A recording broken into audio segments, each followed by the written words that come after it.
Hey, your nines, let's take up checkpoint from 2014. This is paper 2, so this is with a calculator. I've got my calculator here, but I'm going to try and do mental calculations when I can. Question 9, we're talking about Isla and Ellie, who share $60 in the proportion of their ages. Now, whenever I see sharing in proportion, I think ratios. So I'm going to go ahead and set up a ratio here for Isla and Ellie in the order that they mention them in the question. And they tell us that Isla's age is 6 years old and that Isla gets $45. And we need to work out how old Ellie is. So we don't know anything about Ellie's side of this ratio here. However, if we know that they share $60, I know that 45 plus 15, this must be 15 for Ellie's share, makes 60 altogether, right? So if I need to show some working here, I'll do 60 minus the 45, tells me that Ellie gets the 15. And I'm trying to work out the other side of the ratio for the ages. I know that 6 is proportional to this unknown age, just as 45 is proportional to the 15. I could see here that 45 divided by 3 gives me 15, or I could say, how do I get from 45 to 6? And I'll do the same thing to the 15. Now to get from 45 to 6, it's kind of a difficult calculation, so I could use my calculator for it. I could first think I can get from 45 to 1 by dividing by 45. And then to get from 1 to 6, I just times by 6. So 2 easy steps to avoid one difficult one. Let me just rub that and make that a little bit neater. So I'm going from 45 to 1, I'm dividing by 45. And then I'm going from 1 to 6. Again, I'll rub that to make it a bit clearer. I'm going from 1 to 6 by timesing by 6. I'll make that clearer on this side. To get from 15 to there, first I will divide the 15 by 45. And then I will take the second step that I did on the other side. I'm going to times that answer by 6 to get to this value. So I'll do 15 divided by 45, 15 divided by 45, and that's a decimal number. I don't want to round it. I'm going to keep it exact on my calculator. I'm just going to write times 6. It gives me exactly 2. Now, the way that I went about doing that, taking those 2 steps, working with my ratios there, might have been a bit confusing for you, but remember what I noticed at the beginning. You may or may not have noticed this yourself, but I could see that 45 is 3 times 15. So 6 is 3 times some number. 2 times 3 makes 6, 15 times 3 makes 45. So I know that Ellie is 2 years old. And that's very nice of whoever that was, to give a 2-year-old $15 and to give a 6-year-old $45. Well, I hope they spend it well. Right, next question. 6 calculators cost $8.70. How much will 20 cost? Right, to work this out, it might be easier for me to first find out how much 1 costs, and then I can work out how much 20 costs, because I can't easily do 6 times something makes 20. So I'm taking that step in between, much like I did up above, taking that step in between to find out how much 1 calculator costs. So 870 divided by 6 equals 870 divided by 6 is 145 for 1 calculator. That's a very cheap calculator. 145 for 1 calculator. Which means that 20 calculators will cost 20 times that much. 1.45 times 20. Now notice I'm not saying that this is equal to this times 20. I'm writing it as a separate equation because they are completely different equations here. That's the cost of 1 calculator. What I'm working out down here is the cost of 20 calculators, and never will I say that they're the same thing. So 145 times 20, I know that 145 times 2 would be 290, so times 20 would be 29. Double check that with my calculator, but I'm pretty sure I got that right. So 1.45 times 20 is 29. Okay, so 20 calculators will cost $29.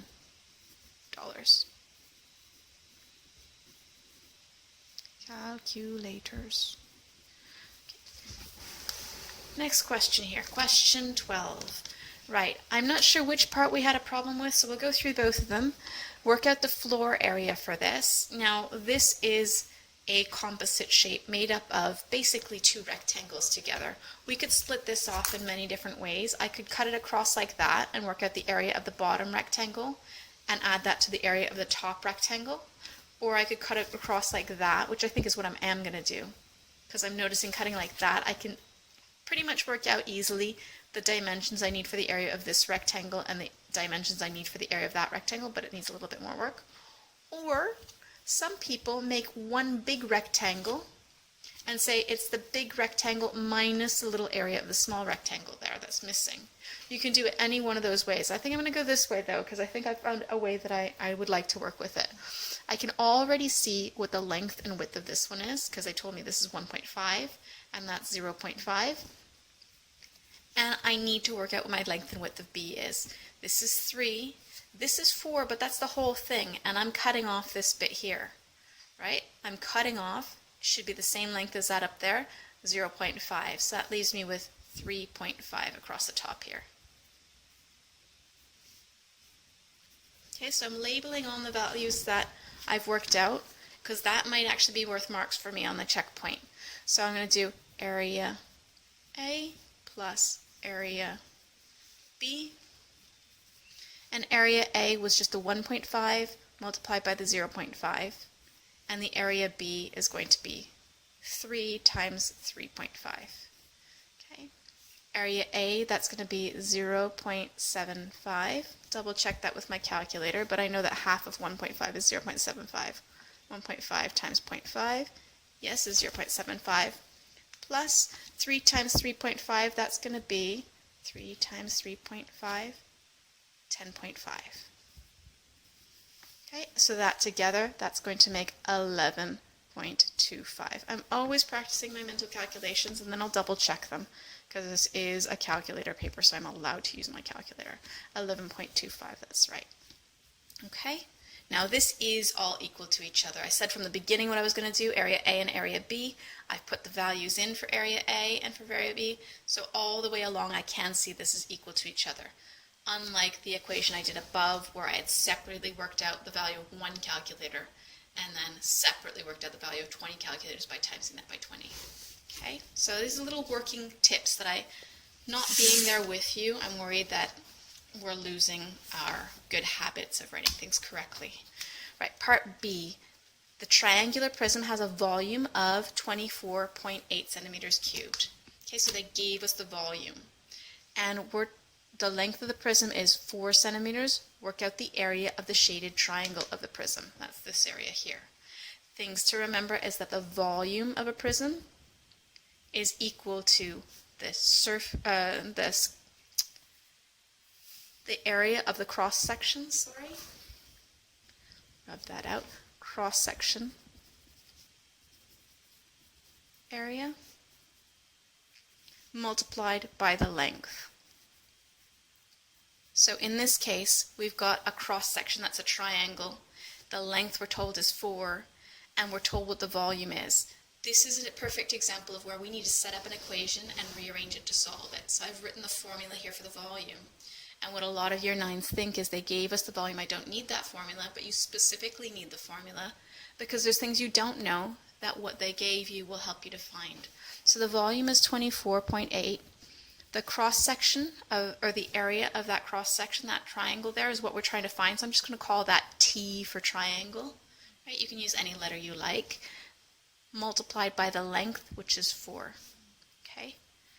And then if I want to work out what T is, 4T is equal to 24.8. T by itself, I need to move the 4 to the other side. So I need to divide by 4 on this side. 24.8 divided by 4, that's going to be 6.2. So T, the triangle area, is equal to 6.2. And let's get the right units of measure here. I forgot to put that up there. This is the area of a triangle, so that's going to be in centimeters, because the length's in centimeters, centimeters squared, and the volume is in centimeters cubed, so I'm using the right unit of measure. But area is squared, and up above, again, I didn't write my units of measure for that one. This was a floor area of a room, and everything here is in meters, so this should be in meters, but it's an area, so squared as well. Okay?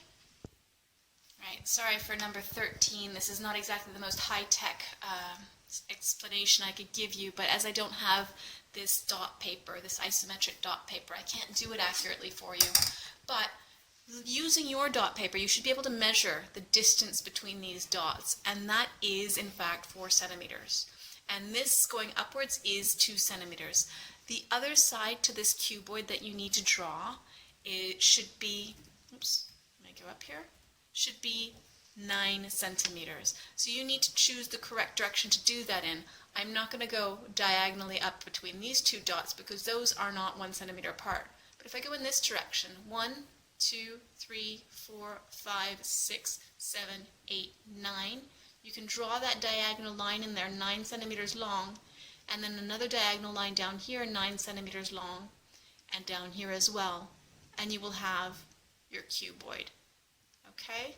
So I leave that to you to do. Again, just do your best with it, use your ruler, and you should be able to measure it accurately. The dot should be exactly 1 centimeter apart. Right, question 16 here. We're talking about 2 adults and 2 children who are going to the zoo. There are 2 different ways that they could pay. They could pay the full price, where an adult costs $12 and a child costs $6. So altogether, that would be for 2 adults, $24, right? And for 2 children, that would be 6 times 2, 12. Altogether, that would cost $36. Right? But there is a family ticket discount, and it costs $34.20 altogether. Now we're asked to work out the percentage that they save by buying the family ticket rather than paying this way. So first we need to work out how much they saved. So they saved 36 minus the 34.20. How much did they save? 36 divided by, or minus 34.20 is what they saved. And we want to write that answer as a fraction, and it's always of the original value. Always of how much they would originally have had to spend, so over 36. Now that's going to give me a fraction. To turn a fraction into a percentage, I need to multiply by 100. Now I'm going to label this up for you so you can see exactly how I'm doing it. I'm going to say that the percent saved, so percent saved, and that's equal to the amount saved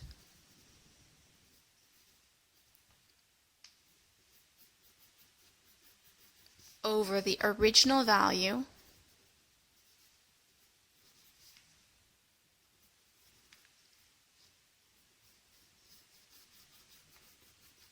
and I always need to multiply by 100 for a percentage. Okay, so we'll go ahead and work that out. The percent saved is going to be equal to, now let's work out how much was saved. And again, I've written the whole thing as one calculation, so I'm not later saying, oh, I forgot to divide by 36. Oh, I forgot to times by 100. I've set up the whole calculation to begin with so I can say that it's equal to itself all the time. So 36 minus 34.20, that's going to be 1.8 saved. 1.8 over 36 times 100. Every time I write my answer, I'm writing everything out. I'm not just writing the 1.8 and then I'm dividing by 36 and then I'm timing by 100. I'm writing the whole thing out. Okay, so 1.8 divided by 36 is 0.05, and I can go ahead and times that by 100 right away because I'm running out of space here. That's going to be times 100, 5.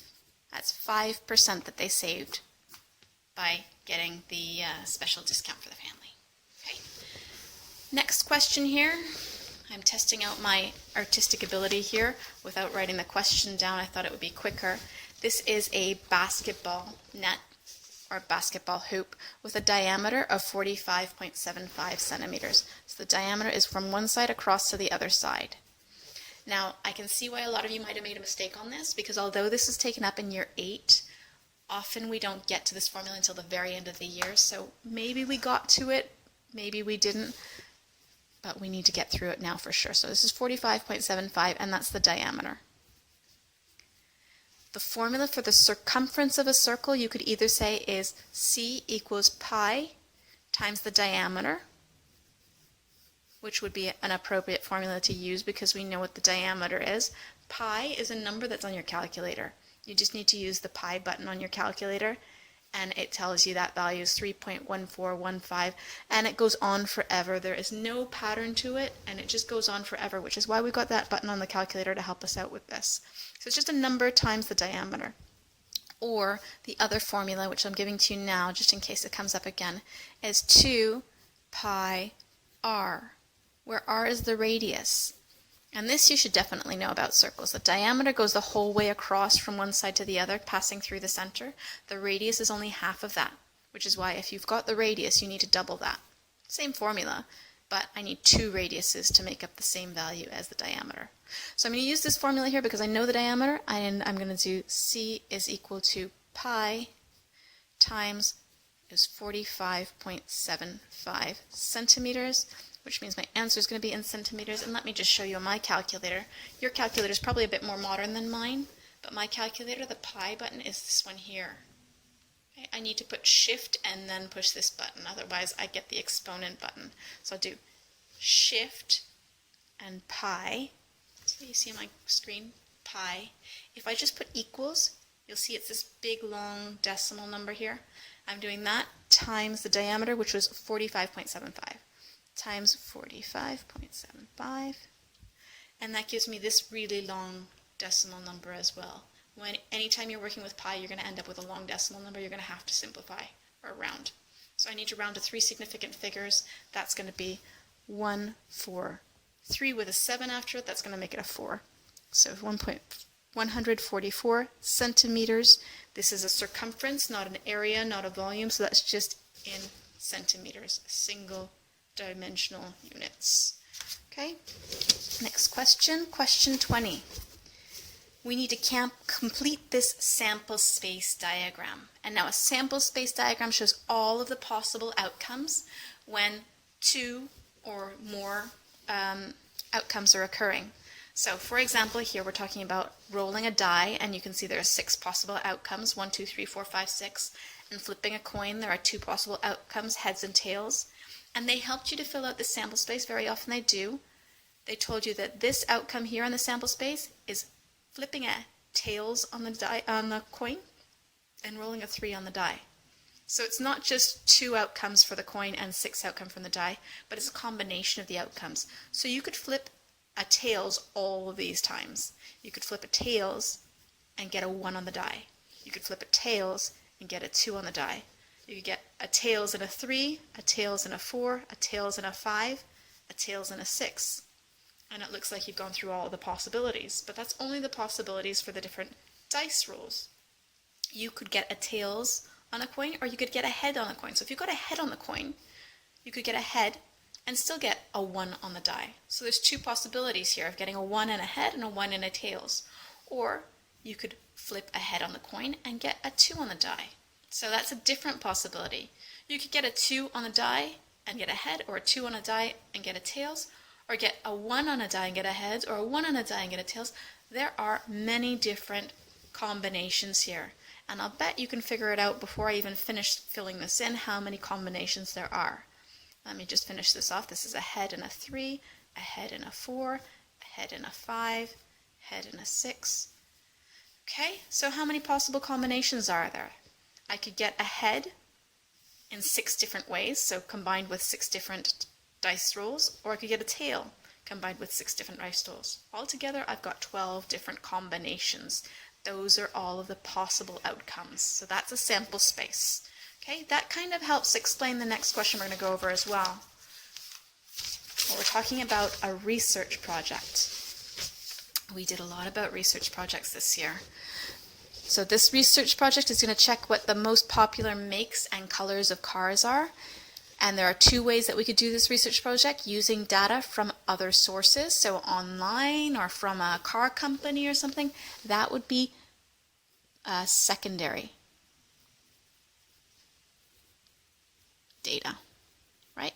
Because I get that data secondhand. I don't get it myself. And I could collect the data myself. That would be primary data. Right, because I have to be the one to go out and get it. I'm the first person that's got this data. I collected it myself. Now the data collection sheet, this sort of takes us back to our sample space because it's going to show all the possibilities and it's going to be a nice easy way for me to record it without having to say, oh, I saw a blue Honda and I have to write that down. And I saw a red, I don't know, Volkswagen, right? That's going to take me a lot of time when I'm collecting the data. So I want to make a table that's going to help me collect not just one piece of information, but two pieces of information at the same time. So I'm going to make something that looks like a sample space, but it's actually just going to be a two-way table. It's basically the same thing, just a different name for a way to collect data compared to showing probabilities and outcomes. Okay, so up at the top here, I'll have colors, blue, red, white, and I'll try to make sure I include all of the possible colors that I expect to see. Maybe I need an extra column for other. And then for all the makes that I'm expecting to see, Volkswagen, BMW, Honda, okay, and other. Now on an exam they don't expect you to know all of the different colors and all of the different car makes, but just to show that you have an idea of how you're going to collect this data. Okay, if you were actually going to go out and collect the data, you would have to put a lot more thought into this and make sure that you're ready to go and collect the data before you do. But now having this two-way table, I'm counting cars as they go by. I say, oh, I see a blue car. What make is it? It's a Honda. I'll do a tally for Honda. Okay, I see a white car. Ooh, that's a BMW, white BMW. Oh, I see a gray Volkswagen. Oh, I see another gray Volkswagen. Oh, I see a gray Honda. And I can quickly note that down, and I don't need to write it out every time, because otherwise I'm going to miss a lot of cars. All right, just two more questions, and they are good ones. Sahid, can we see? Yeah, Sahid runs 200 meters in 21.05 seconds. And Simba runs an average speed of 9.59 meters per second.